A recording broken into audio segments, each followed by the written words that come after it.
I had a new litter today. Mom's a blue diamond, Dad's a violet sapphire carrier, and they had triplets. A blue diamond female, a blue diamond male, and a violet sapphire carrier male.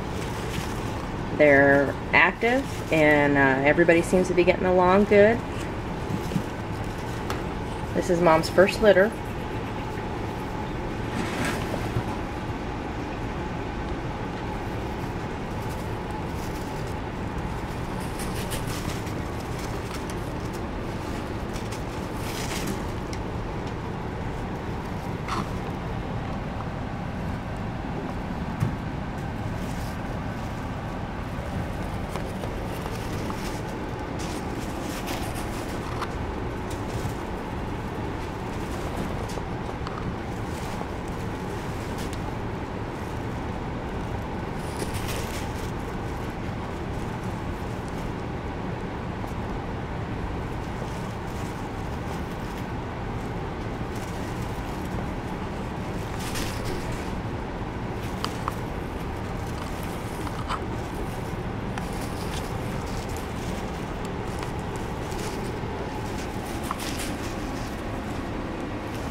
Okay, I think they're ready for me to go.